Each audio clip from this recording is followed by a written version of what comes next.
Baik, assalamualaikum warahmatullahi wabarakatuh. Pada kesempatan kali ini kita akan membahas tentang apa itu tasamuh, apa itu tasawuf. Mungkin teman-teman di pelajaran dulu MTS sudah tahu apa itu tasamuh, apa itu tawasud. Kita akan lebih menguatkan lagi, paling tidak mengingatkan lagi, kemudian bagaimana sih penerapannya di Indonesia itu penting dikaji. Oke, silahkan diperhatikan. Baik, sebelum kita masuk pada pembahasan apa itu tasamuh, apa itu tawasud, kita harus tahu dulu kenapa sih tasamuh dan tawasud itu penting. Yang pertama, pada dasarnya semua manusia itu sama. Membedakan perlakuan karena bentuk warna kulit dan bentuk fisik adalah sebuah kesalahan, dalam artian bahwa hakikatnya manusia itu sama, asalnya dari tanah. Akan tapi secara gen nanti ada warna kulit, warna fisik itu memang berbeda, akan tapi jangan jadikan itu sebagai sebuah jurang pemisah. Karena pada dasarnya semua manusia itu pokoknya itu sama. Kalau kita sama-sama yang dari air mani, kalau hakikatnya juga sama-sama berasal dari tanah. Akan tapi di sisi lain kita harus menyadari bahwa Allah menciptakan manusia dari bahan yang sama, akan tapi hasilnya berbeda dan beragam.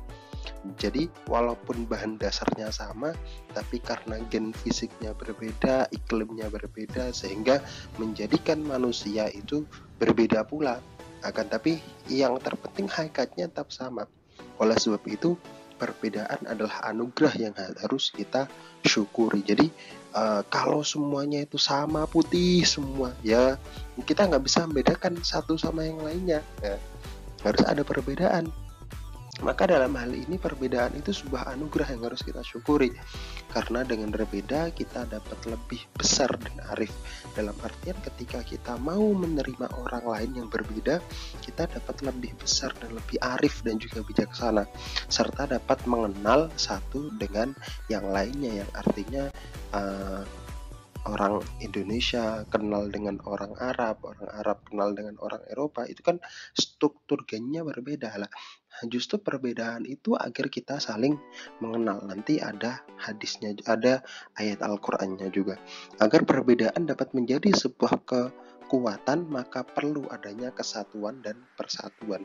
Maka dalam hal ini untuk menyatukan perbedaan perlu adanya kesatuan dan persatuan. Sikap paling penting dalam membangun kesatuan dan persatuan adalah toleransi, atau nanti kita sebut tasamuh, dan juga tawasud terhadap keberagaman tersebut. Jadi dua sikap ini penting dalam agar kita tetap bersatu. Kemudian apa sih tasamuh? Tadi sudah saya singgung sedikit, akan tapi kita akan lanjutkan teori tentang tasamuh itu. Secara sederhana atau secara bahasa, tasamuh berasal dari kata bahasa Arab fi'il madhi samaha, yang artinya berlapang dada, tenggang rasa, atau bisa disebut dengan toleransi. Jadi tasamuh dan toleransi itu satu makna. Kemudian tasamuh secara bahasa adalah sikap menerima dan damai terhadap keadaan yang dihadapi, misalnya toleransi dalam agama. Maksudnya antar agama saling menghormati hak dan kewajiban masing-masing, tidak saling mengganggu. Artinya kita harus menerima segala sesuatu atau segala hal yang berbeda dari kita.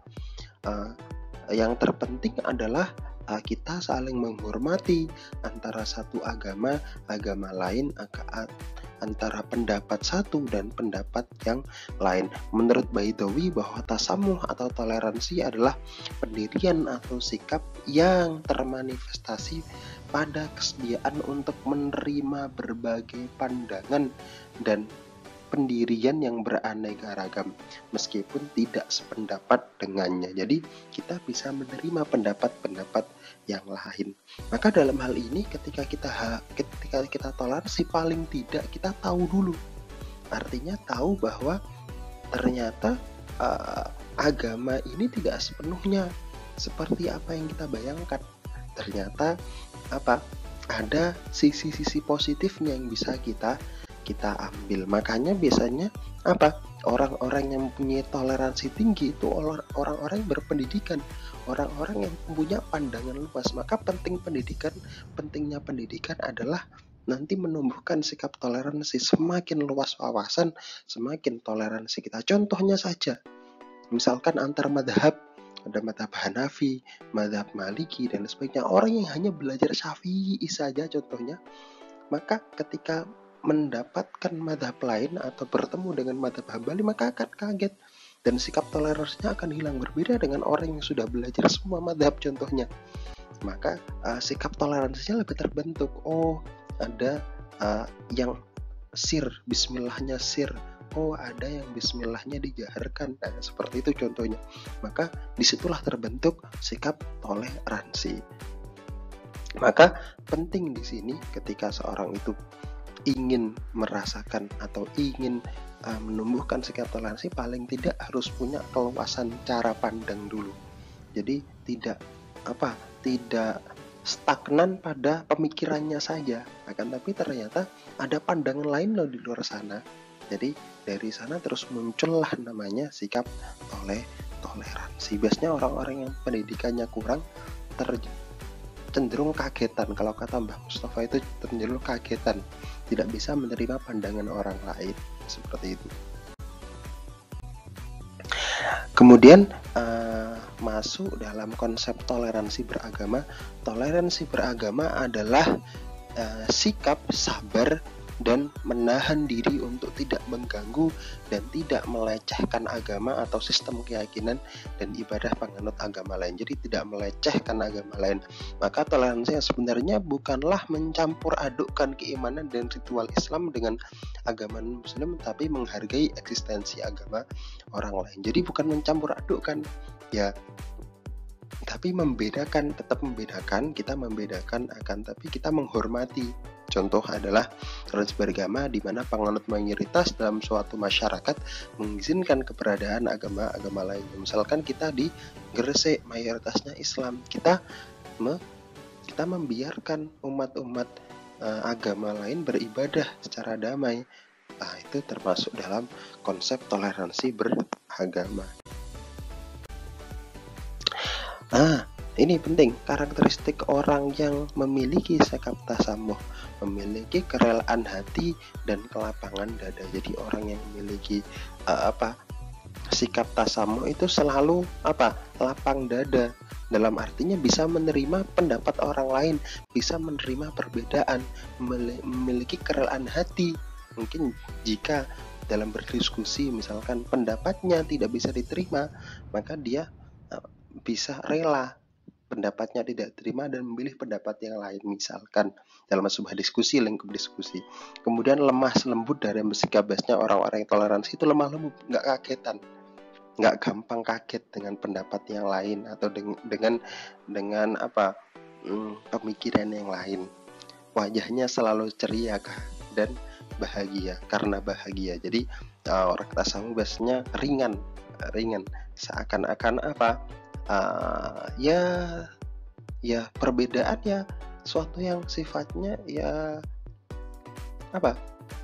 sesuatu yang sifatnya sekarangnya biasa saja, tinggal bagaimana kita menghormati kebiasaan itu. Jadi kan bahagia sifatnya. Kemudian memiliki sikap yang rendah hati kepada setiap manusia. Jadi rendah hati artinya tidak menyombongkan pendapatnya paling benar dan lain sebagainya dalam diskusi misalkan, atau madhabnya paling benar, seperti itu. Akan tapi kalau dalam beragama ini yang sulit, tetap sebagai orang Islam kita mengatakan bahwa agama Islam adalah paling benar.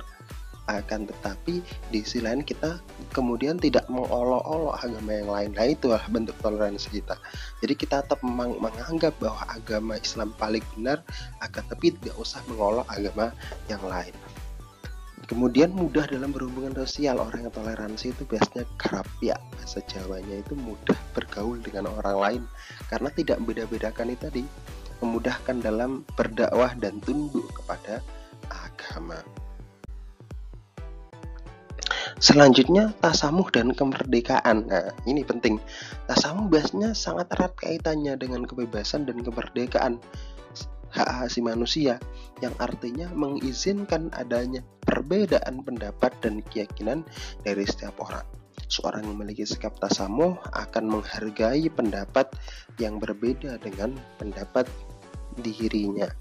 Jadi orang yang tasamuh cenderung akan menghargai perbedaan orang lain, memberikan kebebasan berpikir pada orang lain, memberikan ruang berpendapat bagi orang lain. Nah, disinilah makanya saya ulangi lagi, bahasanya orang yang toleransi, orang yang berpendidikan tinggi. Jarang orang yang tidak berpendidikan tinggi tidak toleransi. Semakin tinggi pendidikan, semakin banyak cara pandangnya, semakin toleransi dia. Maka belajarlah yang tinggi, cari pengalaman sebanyak-banyaknya, cari pemikiran sebanyak-banyaknya agar apa? Agar menumbuhkan sikap toleransi kita. Kadang di masyarakat sendiri orang yang pendidikannya kurang tinggi, ada pendapat lain itu kadang marah. Itu karena apa? Karena ya cara pandangnya itu masih sempit ya, di sana saja. Pokoknya pendapat saya harus yang paling benar. Nah, seperti itu. Itu yang susah biasanya kalau di masyarakat. Yang selanjutnya, menurut Forum Kerukunan Umat Beragama (FKUB), ruang lingkup tasamuh meliputi mengakui hak orang lain. Jadi tidak seakan-akan orang lain itu tidak punya hak, agama lain tidak punya hak, yang punya hak itu Islam saja. Ya jangan seperti itu bukan sikap tasamuh. Harus mengakui hak orang lain, hak agama lain, menghormati keyakinan orang lain.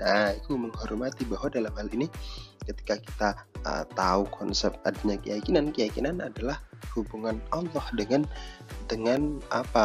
makhluknya, maka tidak semua orang harus tahu agamanya siapa. Makanya kadang ketika di luar negeri, ketika ditanya agamamu apa, itu kadang orang tersinggung karena sikap menghormati keyakinan orang ini dengan tidak menanya agamanya itu apa. Seperti itu. Kemudian setuju dalam perbedaan. Jadi selalu menghormati adanya perbedaan, saling mengerti, kemudian kesadaran dan kejujuran.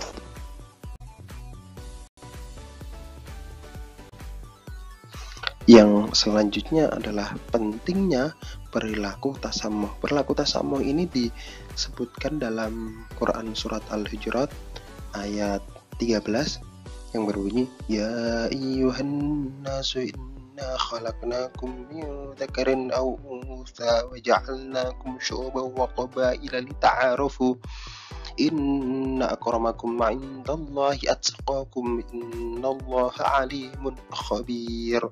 Yang artinya, hai manusia, sesungguhnya kami menciptakan kamu dari seorang laki-laki dan seorang perempuan dan menjadikan kamu berbangsa-bangsa dan bersuku-suku supaya kamu saling mengenal. Sesungguhnya orang yang paling mulia di antara kamu di sisi Allah adalah orang yang paling takwa di antara kamu. Sesungguhnya Allah Maha mengetahui lagi Maha mengenal. Jadi dalam hal ini Allah itu memang menciptakan manusia berbangsa-bangsa dan bersuku-suku agar mengenal. Inilah yang penting. Dalam artian bahwa kita sebagai umat muslim itu jangan seakan-akan bangsa Indonesia yang paling baik, bangsa Arab yang paling baik. Tidak. Akan tapi Allah menciptakan bersuku-suku dan berbangsa-bangsa agar kita saling mengenal. Ketika kita saling mengenal, maka kita muncullah sikap toleransi. Ini yang penting. Jadi agar saling mengenal, bukan bermusuhan tapi saling mengenal. Maka dalam hal ini berbeda-beda dan bersuku-suku, berbangsa-bangsa dan bersuku-suku berbeda itu adalah fitrah. Maka dalam fitrah ini bagaimana kita menyikapi fitrah itu dengan saling mengenal, saling menghormati. Maka penting di sini untuk menumbuhkan sikap tasamuh.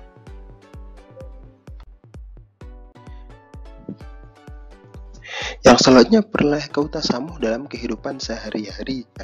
tasamuh dalam lingkup keluarga, menciptakan suasana harmonis antar keluarga. Misalkan ada keluarganya yang sakit, maka paling tidak jangan membuat kegaduhan. Itu sikap tasamuh di lingkup keluarga. Misalkan ada ibunya lagi ngaji, maka jangan diganggu dengan suara-suara musik yang keras. Misalkan ada keluarga yang kena COVID, misalkan, maka harus dibantu. Terus bagi yang COVID pun misalkan ya harus menjaga dirinya. Itulah sikap toleransi keluarga. Misalkan ada yang berpuasa sunnah misalkan, ya jangan makan di depan orang yang berpuasa atau keluarga yang berpuasa. Itu sikap toleransi kecil saja, jadi saling menghormati. Kemudian masyarakat, menciptakan ketentraman dan keharmonikan masyarakat. Contohnya menghargai tetangga ketika dalam keadaan musibah, terkena musibah misalkan meninggal, maka jangan ngerameni, jangan membuat berisik. Ketika lewat di depannya ya motor dimatikan dan lain sebagainya. Nah itu ketika ada tahlilan di depan rumahnya, maka bagaimana cara kita menghormatinya dengan tidak menyalakan kendaraan kita misalkan. Banyak sikap-sikap toleransi itu di masyarakat. Misalkan ada pendapat, kita diskusi, ada pendapat lain, nah bagaimana cara kita menghormati pendapat yang berbeda dari kita, itu masyarakat juga. Kemudian berbangsa dan bernegara, terhindar dari pertengkaran, permusuhan antara suku, ras, agama. Contohnya tidak mengganggu peribadahan orang lain, tidak membeda-bedakan suku dan ras lain. Dalam hal ini ketika dalam konteks agama sendiri, Al-Quran jelas dalam surat Al-Kafirun, lakum dinukum waliyadin, bagimu agamamu, bagimu agamaku. Jadi dalam hal ini konsep toleransi dalam Islam itu tidak berarti mencampur adukkan, akan tapi bagimu agamamu, bagiku agamaku. Jadi dalam artian bahwa Islam saya yang paling benar ya. Kalau kamu menganggap Islam Kristen yang paling benar, ya terserah, yang penting tidak mengganggu saya. Nah, seperti itu. Jadi bukan mencampur adukkan, itu yang susah biasanya. Jadi toleransi dalam batasan tertentu bagi kita. Nanti kalau misalkan konsep toleransi lebih tinggi lagi, nanti ada pluralisme dan sebagainya, kita bahas di bangku yang lebih tinggi, mungkin di kelas 3 atau nanti di bangku perkuliahan. Baik, terima kasih. Pada bab selanjutnya kita akan membahas tentang apa itu tawasud. Kurang lebihnya mohon maaf. Assalamualaikum warahmatullahi wabarakatuh.